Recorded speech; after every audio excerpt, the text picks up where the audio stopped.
The first light of dawn illuminated the serene forest, and the soft hum of nature filled the air. The Buddha sat beneath the ancient Bodhi tree, its broad branches sheltering him in a canopy of calm. The disciples gathered, their robes whispering softly as they settled into a semicircle before their teacher.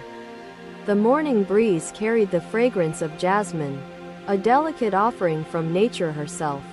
One disciple whispered to the Buddha, "Master, he seems content in his labor. How can I find such peace?" The Buddha's gaze fell on the disciple, his eyes filled with wisdom and patience. His disciples nodded, their focus sharpening as his words touched their hearts.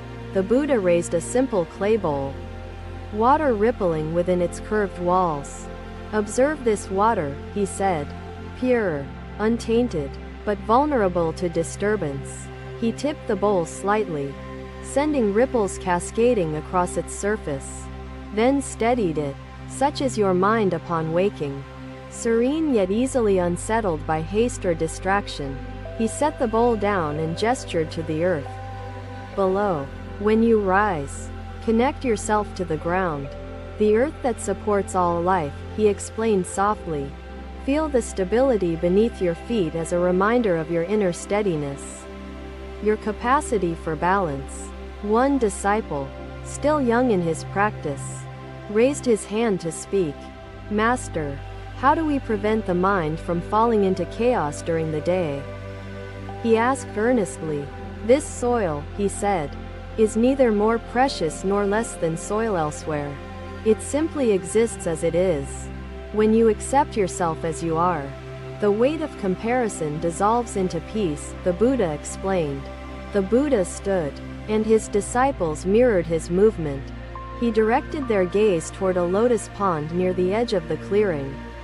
Sunlight danced on the water, and lotus flowers reached toward the sky.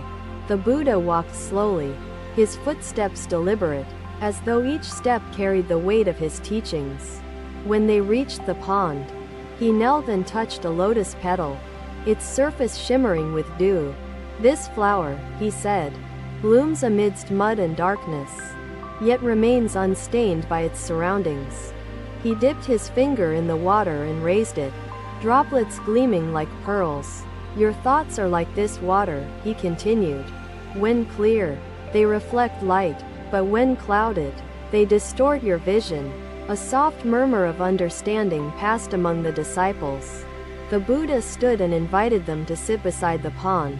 They formed a circle, their faces illuminated by the warm glow of the rising sun. "This morning, let us practice the ritual of awakening," the Buddha said. "Breathe deeply, and let your breath be an anchor to this moment." The disciples closed their eyes, their shoulders relaxing as they followed the steady rhythm of the Buddha's guidance. "Inhale with gratitude for this life," the Buddha said, "and exhale all attachments that weigh your spirit down." The forest seemed to hold its breath, as though nature itself paused to join in their meditation.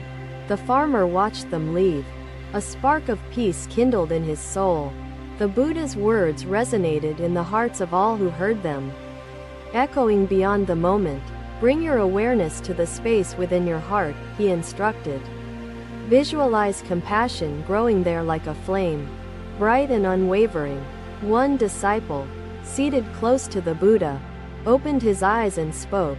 "Master," he said, "how do we sustain this flame when the world seeks to extinguish it?" The Buddha turned to the disciple, his gaze filled with compassion.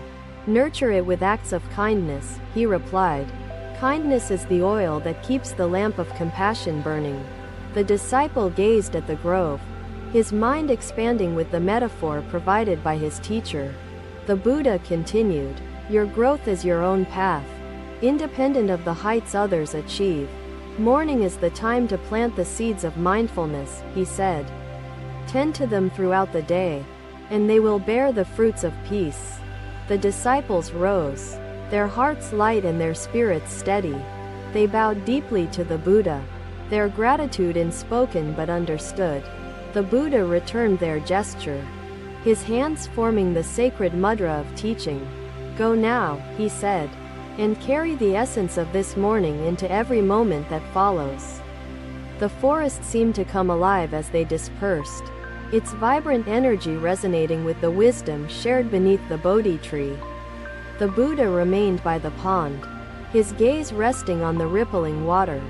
He too reflected, a silent witness to the unfolding of countless mornings, each a new beginning in the endless cycle of existence. Another day, another lesson revealed itself in the gentle embrace of sunlight spilling across the monastery's courtyard.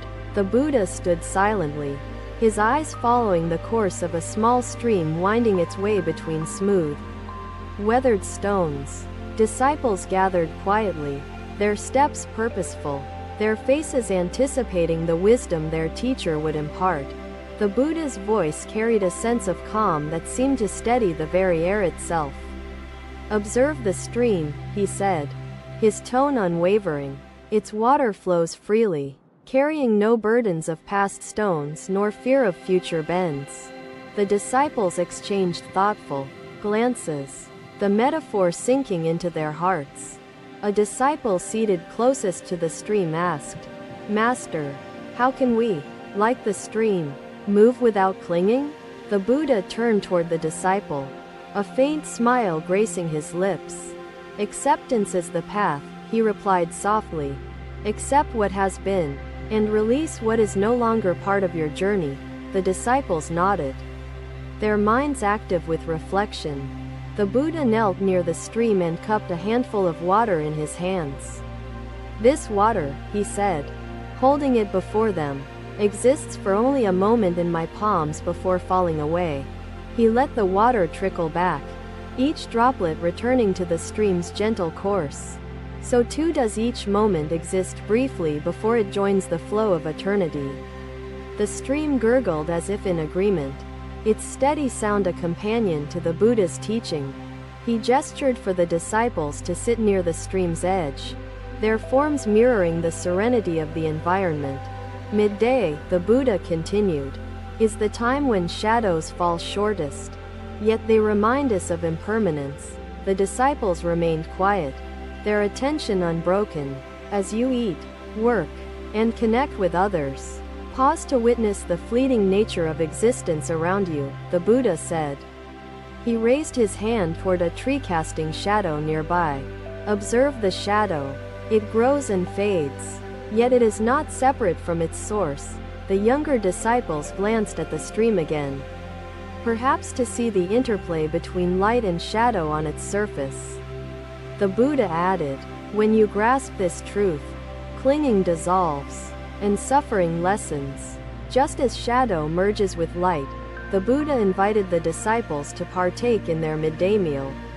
Simple yet nourishing, clay bowls of lentils and rice were offered, each bite representing gratitude for life's sustenance. "Eat slowly," the Buddha instructed. "Each bite taken with awareness is an offering to life, its impermanence honored and appreciated." A disciple looked up during the meal, his curiosity sparked. "Master," he asked, "how can mindfulness transform the mundane into sacred acts?" The Buddha met his gaze, his response deliberate yet soft. "Mindfulness illuminates the ordinary," he explained.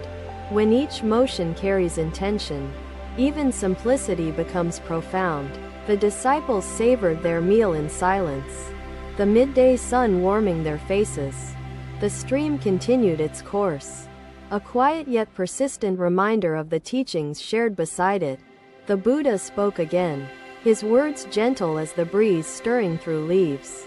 "In every act of today, whether large or small, let your heart carry the essence of gratitude." Time passed, and the disciples rose from their seated positions, their faces reflecting clarity and understanding. The Buddha moved further along the stream, beckoning his disciples to follow. "Walk," he said simply, but with each step aware, each footfall connected to the earth's silent whispers. They walked together, their steps rhythmic and deliberate, the world around them vibrant in its details. "Midday," the Buddha continued as they walked, "reminds us that each action radiates outward like ripples in water. He pointed to where the stream widened, its ripples spreading in concentric waves. A single act of kindness, like this ripple, extends beyond its origin to touch countless lives.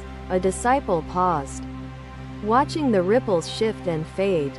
Master, he asked, can our awareness shape the lives of others? The Buddha turned toward the disciple and nodded slightly. Awareness planted within you grows into a tree that offers shade and fruit for others, he answered. The group reached a clearing where the stream pooled, its calm surface reflecting the sky above. The Buddha paused here, his attention drawn toward a single dragonfly hovering near the water's edge. Observe, he said, gesturing toward the creature, its movements both graceful and fleeting. Even in its brevity, the dragonfly fulfills its purpose without regret or hesitation. The disciples leaned closer, their curiosity piqued by the simplicity yet richness of the scene. The Buddha added, in impermanence lies the wisdom to live fully without fear. For fear binds the spirit like stones obstruct the flow. A disciple known for his scholarly pursuits spoke next, his tone hesitant yet earnest. Master, how can we live fully when impermanence feels overwhelming? The Buddha regarded him thoughtfully before answering.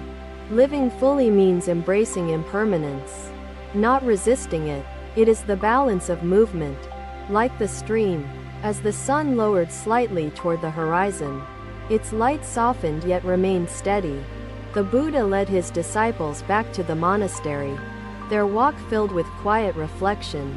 Midday teaches insight, he concluded, an awareness that what we touch today shapes tomorrow's flow. The disciples returned to their quarters, their minds carrying the Buddha's teachings alongside their hearts. The Buddha lingered near the monastery's entrance, his gaze resting briefly on the stream visible from a distance. Another day had offered its lessons, a fragment of truth amid the eternal wisdom of existence. Another day, another evening descended upon the monastery, wrapping the world in shadows softened by the glow of twilight. The disciples gathered near a small fire, its gentle warmth dispelling the chill of the approaching night. The Buddha sat at the center, his figure illuminated by the flickering flames dancing in the silence. The evening air carried the scent of sandalwood, mingling with the earthy aroma of the surrounding forest. The Buddha began speaking, his voice steady yet soft. Evening, he said, is a time for reflection, for releasing all that the day has brought into our hearts. A disciple leaned forward, his expression thoughtful. Master, he asked, how do we let go of anger that clings to our spirit? The Buddha looked upon the disciple, his gaze compassionate and steady. Anger, he replied, is a burden carried within. But like all burdens, it can be placed down. The Buddha reached for a handful of sand and held it aloft, letting it slip slowly through his fingers. Observe, he said, how the sand falls freely, each grain returning to the earth without resistance. The disciples watched in silence, their hearts absorbing the simple yet profound metaphor. Each grain, the Buddha continued, represents a thought, an attachment, a fear. Let them fall away, for they no longer serve you. The fire crackled gently, a rhythmic companion to the wisdom shared. The disciples sat quietly, the weight of their day beginning to lift. The Buddha shifted his gaze toward the stars emerging in the deepening sky. Look to the stars, he said, each one a reminder of the vastness beyond our individual struggles and sorrows. The disciples raised their eyes, their breaths steady as the infinite expanse above filled their view. A disciple sitting near the fire spoke next, his tone hesitant yet curious. Master, he asked, is there a way to forgive oneself for mistakes made during the day?